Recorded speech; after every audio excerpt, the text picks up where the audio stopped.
দেশের প্রায় ৩২,০০০ সরকারি প্রাথমিক বিদ্যালয়ে প্রধান শিক্ষক নিয়োগের বাধা কাটল। সর্বোচ্চ আদালতের রায় কাটল ১৩ বছরের আইনি জটিলতা। সকালে প্রধান বিচারপতির নেতৃত্বে এই রায় দেন ৪ সদস্যের আপিল বিভাগ।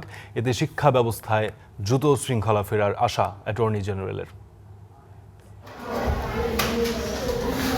দেশের সরকারি প্রাথমিক বিদ্যালয়ের প্রধান শিক্ষক নিয়োগ আটকে ছিল ২০১৩ সাল থেকে। এই অবস্থায় এর আইনি জটিলতা ও প্রশাসনিক অচল অবস্থা কাটাতে ৩২,৫০০ শিক্ষকের পদোন্নতি সংক্রান্ত মামলার শুনানি করতে উদ্যোগী হয় বিএনপি সরকার।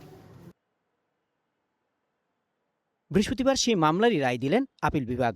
আর এতেই কাটল প্রাথমিক প্রধান শিক্ষক নিয়োগের বাধা। এই রায়ে সন্তুষ্ট প্রকাশ করেছে সরকারি প্রাথমিক বিদ্যালয়ের আপিলকারী শিক্ষকরা। পরে অ্যাটর্নি জেনারেলের আশা, এই রায়ে শিক্ষা ব্যবস্থার শৃঙ্খলা ফিরবে শীঘ্রই।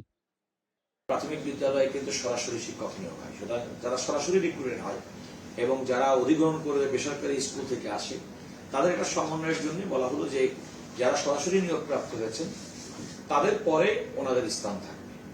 এটাকে তারা হাইকোর্টে এই আইনের এই বিধানটাকে চ্যালেঞ্জ করে এবং আইনের বিধানের ভিত্তিতে হাইকোর্টের একটি রায় দেন এবং সেই রায় দিয়ে বলে যে না, এই বিধানটা আইনগতভাবে সিদ্ধ হয়নি।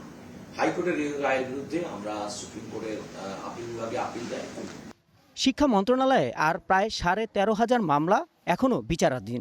এগুলোর শুনানিও দ্রুত শুরুর উদ্যোগের কথা জানিয়েছেন রাষ্ট্রের প্রধান এই কর্মকর্তা। Rahman Faiz, Star news.